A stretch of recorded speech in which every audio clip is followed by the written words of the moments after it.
अस्सलाम वालेकुम। Lecture number 14, unit number 8 and start from the 9th physics.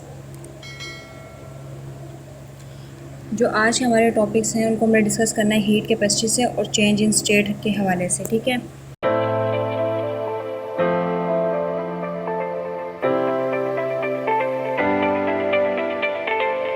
Heat capacity.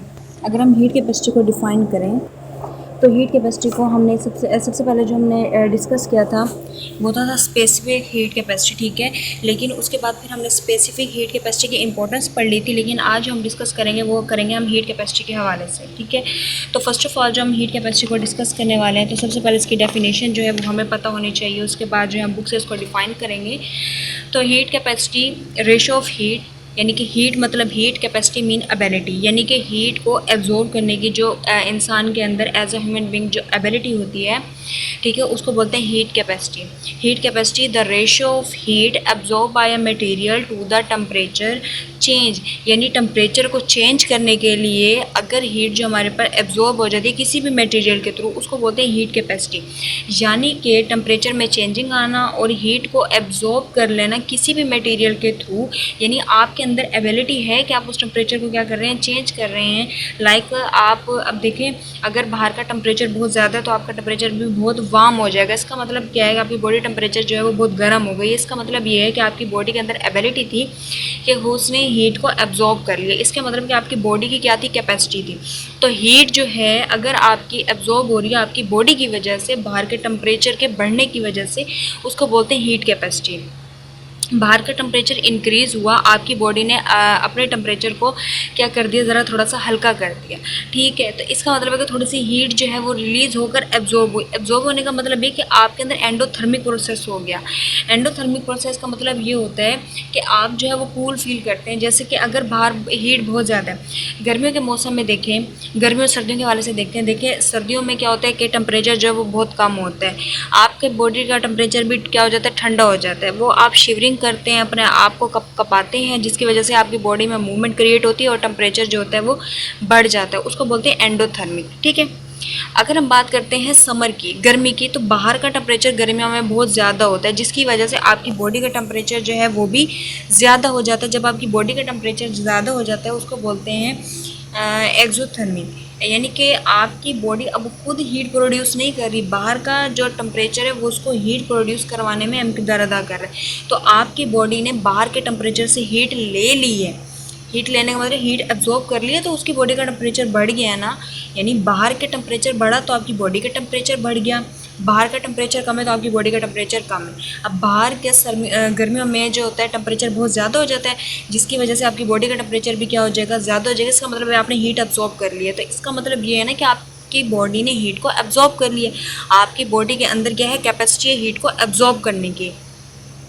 3 लाइनों में जस्ट यही जो डेफिनेशन थी वही एक्सप्लेन करके बताई हुई थी कि heat capacity the ratio of heat absorb by a material to the temperature change, के टेम्परेचर के चेंज होने की वजह से जो मटेरियल में हीट एब्जॉर्ब हो जाती है उसको बोलते हैं heat capacity. It is usually expressed as calories per degree in terms of the actual amount of material being considered.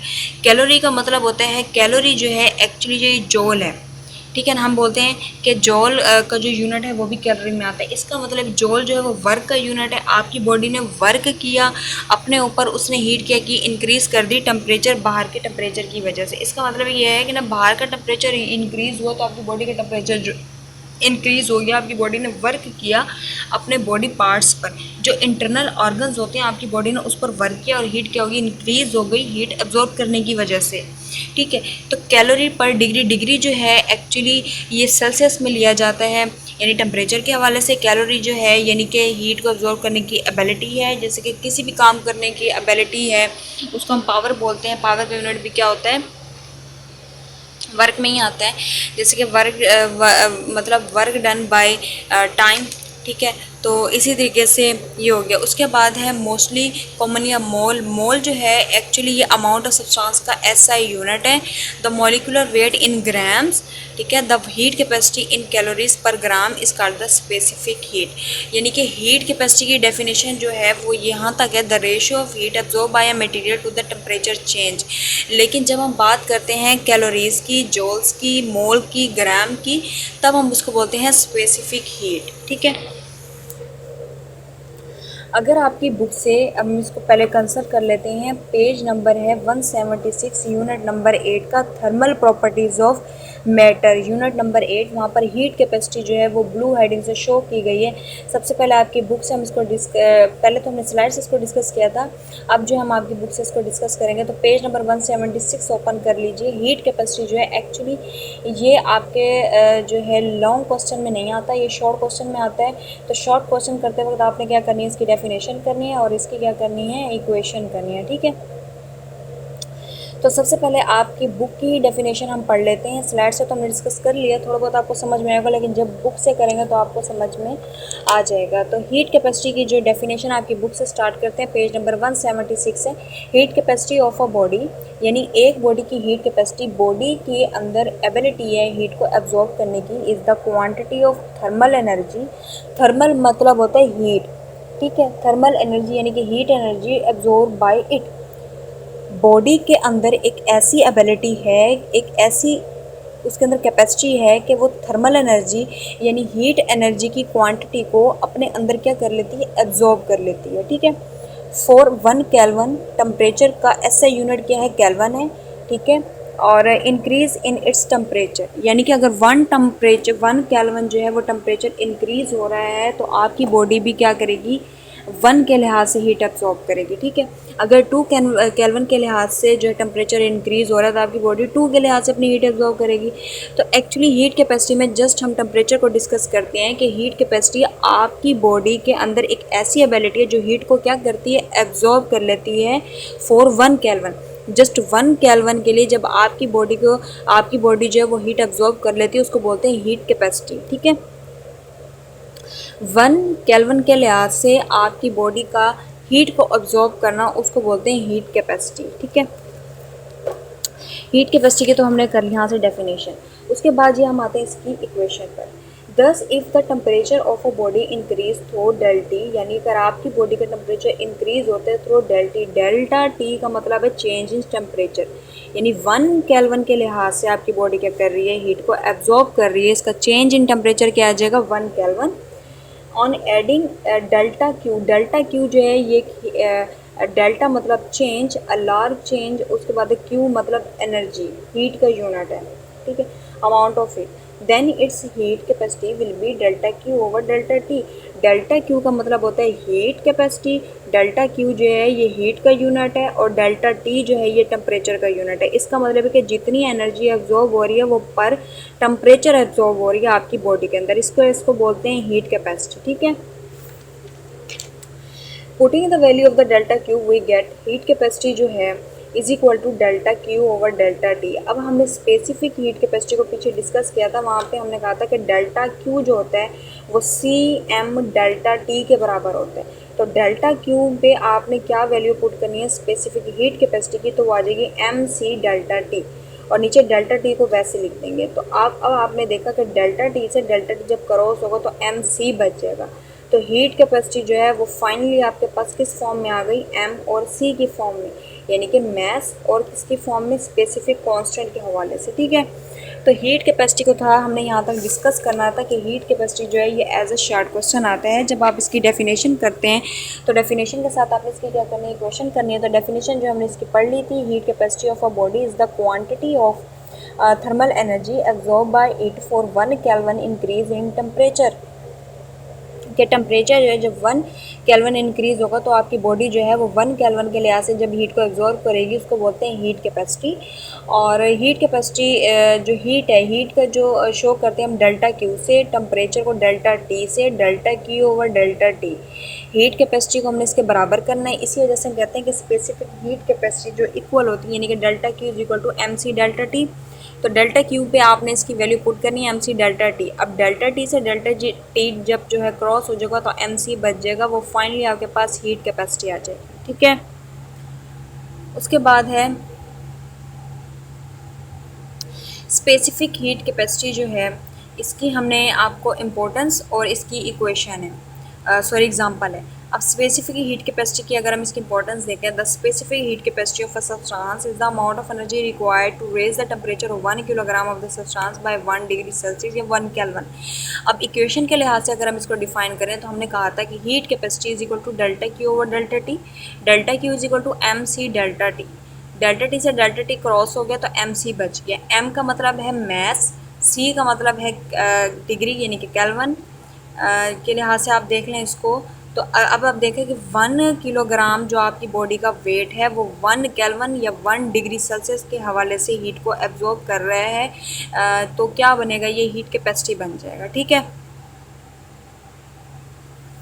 उसके बाद जो है कि हीट कैपेसिटी जो है इसकी फिर यहाँ से डेफिनेशन देखें, the specific heat capacity of a substance, यानी एक सब्सटेंस की जो हीट कैपेसिटी है is the amount of energy, energy की एक ऐसी मकदार है रिक्वायर्ड जिसकी ज़रूरत होती है टू रेज द टेम्परेचर को बढ़ाने के लिए of 1 kilogram of the substance, 1 kilogram substance की बाय 1 डिग्री सेल्सियस, यानी कि 1 डिग्री सेल्सियस के लिहाज से आपकी बॉडी 1 किलोग्राम जो वेट रखती है वो टेम्परेचर भी कितना एब्जॉर्ब करेगी, 1 केल्विन के लिहाज से। ठीक है, और इसकी एग्जांपल जो है हॉट वाटर बॉटल है, कूल्स डाउन। अब देखें एक गर्म पानी की बोतल है, जैसे हम उसको ठंडा करते हैं तो उसका टेम्परेचर 80 डिग्री से 20 पे आ जाता है। ठीक है, जैसे ही टेम्परेचर कम होता है तो गर्म पानी क्या हो जाता है, ठंडा हो जाता है। जैसे कि वो उबलता हुआ पानी है, आपने उसको क्या किया, फ्रिज में रखा, अगर उसका 100 था, फ्रिज में रखने के बाद उसका कहाँ पे आ जाएगा, 26 पर आ जाएगा।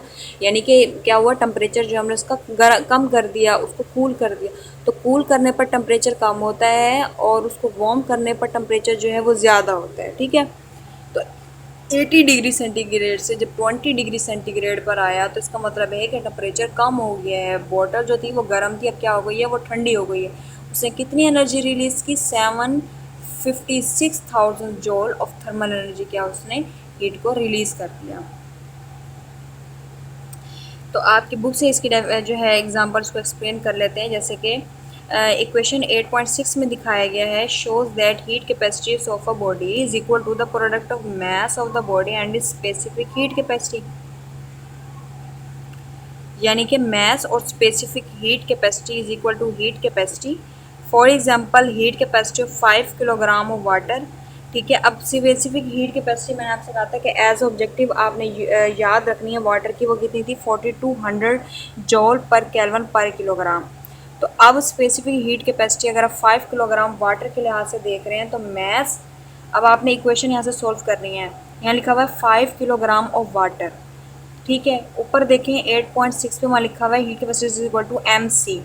तो M जो है वो मैस को शो कर रहा है, यानी कि 5 किलोग्राम। C जो है ये स्पेसिफिक कांस्टेंट को शो कर रहा है। तो वाटर की आपके पास स्पेसिफिक हीट कैपेसिटी कितनी थी, 4200। तो 4200 को आपने वाटर के मैस से मल्टीप्लाई करेंगे, यानी 5 से जब मल्टीप्लाई करेंगे तो आपके पास जो फाइनल बचेगा वो है 21,000 जॉल पर केल्विन। ठीक है, this is that is 5 kilogram of water needs 21,000 joules, ठीक है, of heat or every 1 Kelvin rise in temperature. Thus larger is the quantity of the substance, larger will be the heat capacity, कि जितनी quantity ज़्यादा होगी उतनी ही heat capacity जो है वो बहुत ज़्यादा होगी। मैस आप जितना ज़्यादा रखेंगे उतनी हीट कैपेसिटी जो है वो आपकी बढ़ती जाएगी। ठीक है, तो हीट कैपेसिटी जो है इसको हमने यहाँ तक डिस्कस कर लिया था। हीट कैपेसिटी की डेफिनेशन, इसकी इक्वेशन और इसकी example as a short question जो है वो याद करनी है। अच्छा, उसके बाद जो नेक्स्ट टॉपिक है हमारा वो है चेंज इन स्टेट का। हमें पता है कि चेंज इन स्टेट में हमने क्या क्या पढ़ना होता है। इसमें हमने सॉलिड, ठीक है, लिक्विड, गैस, इन सबको पढ़ना होता है कि सॉलिड जो वो लिक्विड में कैसे कन्वर्ट होता है, लिक्विड गैस में, फिर गैस लिक्विड में, लिक्विड सॉलिड में, गैस सॉलिड में। ये सारा जो फ्लो चार्ट है ना इसको हमने नेक्स्ट में जो है वो डिस्कस करेंगे। तो चेंज इन स्टेट यानी कि स्टेट जो हमारे पास 3 है, जैसे कि सॉलिड, लिक्विड और गैस। और चेंज का मतलब है कि आपस में तीनों एक दूसरे में किस तरह कन्वर्ट होती हैं, वो हमने प्रोसेस पढ़ने का, जो इनको एक दूसरे में कन्वर्ट कराने में अहम किरदार अदा करते हैं। ठीक है, तो ये लास्ट टॉपिक है पेज नंबर 177 पे, चेंज ऑफ स्टेट का, unit number 8 thermal properties of matter का। इसको जो है वो हम डिस्कस कर लेते हैं, ताकि जो है हमें स्टेट्स, हमने जो पिछला चैप्टर जो था हमारा चैप्टर नंबर 7, उसमें हमने जस्ट स्टेट्स पढ़ी थी, लेकिन चेंज इन स्टेट हम इसलिए पढ़ रहे हैं क्योंकि बेसिकली ये जो टेम्परेचर, ये जो चैप्टर है ये थर्मल प्रॉपर्टी पर डिपेंड कर रहा है। तो इसका मतलब है कि टेम्परेचर के इंक्रीज़ करने से या टेम्परेचर के डिक्रीज़ करने से स्टेट ऑफ मैटर पर भी इफ़ेक्ट पड़ता है। अगर टेम्परेचर हम ज़्यादा करेंगे तो ज़ाहिर सी बात है किसी भी स्टेट में चेंजिंग आएगी, टेम्परेचर को कम करेंगे तो उस स्टेट में क्या आ जाएगी, चेंजिंग आ जाएगी। यानी कि टेम्परेचर जो है ये अहम किरदार अदा करता है किसी भी स्टेट की कन्वर्जन में, यानी इसको एक दूसरे में कन्वर्ट करने में। ठीक है, तो ऊपर से सबसे पहले हम स्टार्ट कर लेते हैं। Matter can be change from one state to another, कि मैटर जो है वो एक स्टेट से दूसरी स्टेट में क्या हो जाती है, तब्दील हो जाती है। For example change to occur, thermal energy is added to or remove from the substance. अगर थर्मल एनर्जी को हम ऐड करते हैं तो तब भी किसी स्टेट की कंपोजिशन में तब्दीली आती है, या हम थर्मल एनर्जी को रिमूव कर लेते हैं, यानी हीट को जब हम रिमूव करा लेते हैं तब भी स्टेट की शक्ल में तब्दीली आती है। ठीक है, तो हमने चेंज इन स्टेट जो है वो पढ़ लिया। अब हमने जो है इसकी कन्वर्जन करनी है। आपके पास ये चार्ट जो है ये शो कर दिया गया है। अब इसको जी हम डिस्कस कर लेते हैं डिटेल में। सबसे पहले अगर आपके पास सॉलिड है, ऊपर फ्रंट पर देखें, सॉलिड जब लिक्विड में आ रहा है तो मेल्टिंग पॉइंट का एरो शो कर रहा है डाउनवर्ड। इसका मतलब ये है कि सॉलिड जो था उसको हमने थर्मल यानी कि हीट एनर्जी दी, ज़्यादा से ज़्यादा हमने टेम्परेचर दिया, सॉलिड जो है वो पिघल गया। पिघलना यानी कि मेल्ट हो गया। मेल्ट होने के बाद यानी पिघलने के बाद सॉलिड किस में आ गया, लिक्विड में। ठीक है, अच्छा, अब अगर हम सॉलिड और लिक्विड का आपस में कंपैरिजन करेंगे तो हम सॉलिड और लिक्विड के हवाले से मैं आपको पढ़ा रही हूँ। जब मैं आपसे कहूँगी सॉलिड और गैस के हवाले से देखना है, फिर हम देखेंगे सॉलिड और गैस, गैस और सॉलिड में आपस में कौन सा रिलेशन है। तो सबसे पहले जो हम रिलेशन पढ़ रहे हैं वो हम पढ़ रहे हैं सॉलिड और लिक्विड के हवाले से, कि सॉलिड लिक्विड में कैसे तब्दील होता है और लिक्विड सॉलिड में कैसे तब्दील होता है। तो इन प्रोसेस में क्या चीज़ें जो हैं वो चेंजिंग ला रही होती हैं उसको डिस्कस कर लेते हैं। जैसे कि सॉलिड जो है जब हम टेम्परेचर बढ़ाते हैं तो सॉलिड जो है वो मेल्ट हो जाता है। मेल्ट होने के बाद सॉलिड लिक्विड में तब्दील हो जाता है। ठीक है, अच्छा, अब लिक्विड जो है जब हम उसको ठंडा करते हैं, जैसे कि अब आपने अपने घरों में देखा होगा, आप फ्रिज में जब पानी को रखते हैं तो वो बर्फ़ बन जाती है। इसका मतलब ये है कि आपने लिक्विड को जब फ्रिज में रखा तो वो फ्रीज़ हो गया, यानी उसका जो टेम्परेचर था बाहर के मुकाबले से बहुत कम हो गया है। किसमें, फ्रिज में। जब उसका टेम्परेचर जो है वो बहुत कम हो गया, इसका मतलब है कि लिक्विड जो था वो इमिडिएटली किस में कन्वर्ट हो गया, बर्फ़ की फॉर्म में, यानी आइस की फॉर्म में। और आइस एक्चुअली क्या है, एक सॉलिड फॉर्म है लिक्विड की। ठीक है, तो यानी कि ये दोनों आपस में अगर हम इनकी कन्वर्जन देखें तो दोनों से यही साबित होता है कि सॉलिड को जब हम मेल्ट करवाते हैं तो वो लिक्विड में कन्वर्ट होता है, यानी कि टेम्परेचर हम बढ़ाते हैं। लिक्विड को जब हम सॉलिड में कन्वर्ट करते हैं तो हम टेम्परेचर कम करते हैं तो वो फ्रीज़ हो जाता है। ठीक है, अच्छा, अब हम नेक्स्ट स्टेप पढ़ते हैं सॉलिड और गैस का आपस में इंटर रिलेशन क्या है। सॉलिड को जब मैं डायरेक्ट गैस में कन्वर्ट करूं, यानी लिक्विड में चेंजिंग, लिक्विड में ना कन्वर्ट हो, सॉलिड जो है अगर वो लिक्विड में कन्वर्ट ना हो, वो डायरेक्ट जो है गैस में कन्वर्ट हो जाए तो वहाँ पर सब्लिमेशन का प्रोसेस शो होता है। यानी कि एक ऐसा प्रोसेस जिसमें सॉलिड जो है वो डायरेक्ट गैस में चेंज हो जाए लेकिन लिक्विड में चेंज ना हो, उसको हम प्रोसेस को क्या बोलते हैं, सब्लिमेशन। गैस जो है वो लिक्विड में ना आए, वो डायरेक्ट सॉलिड में चली जाए, उसको बोलते हैं डिपोजिशन। ठीक है, तो सॉलिड और गैस का हमने रिलेशन जो है वो पढ़ लिया कि सॉलिड जब गैस में कन्वर्ट होगा विदाउट चेंज इन लिक्विड, यानी लिक्विड में तब्दील हुए बगैर जब सॉलिड गैस में तब्दील होता है उसको बोलते हैं हम सब्लिमेशन। लेकिन जब गैस सॉलिड में तब्दील होता है उसको बोलते हैं डिपोजिशन। अब हम कंपैरिजन कर रहे हैं लिक्विड और गैस का। कि लिक्विड कैसे गैस में कन्वर्ट हो जाता है और गैस जो वो लिक्विड में कैसे कन्वर्ट होती है। तो लिक्विड का गैस में कन्वर्ट हो जाना वेपोराइजेशन है। जैसे कि आपके घर में कोई भी आपने देखा होगा बर्तन है, जब आप उसमें पानी रखते हैं और उसको फ्लेम पर गर्म करते हैं, जब आप फ्लेम यानी टेम्परेचर आप बहुत ज़्यादा बढ़ाते हैं तो पानी जो है वो बॉयल होना शुरू हो जाता है। फाइनली एक ऐसी कंडीशन आती है कि पानी जो है वो बुखारात में तब्दील होना शुरू हो जाता है। इसका मतलब ये है कि पानी जो है वो गैस में तब्दील हो रहा है। बुखारात गैसियस फॉर्म में ही होते हैं ना, तो पानी जो है जब वो उबलेगा वो बुखारात में तब्दील होगा, यानी कि वो गैस में तब्दील हो रहा है। तो पानी के वेपर्स बन रहे हैं, उस प्रोसेस को हम क्या बोलेंगे, वेपराइजेशन। ठीक है।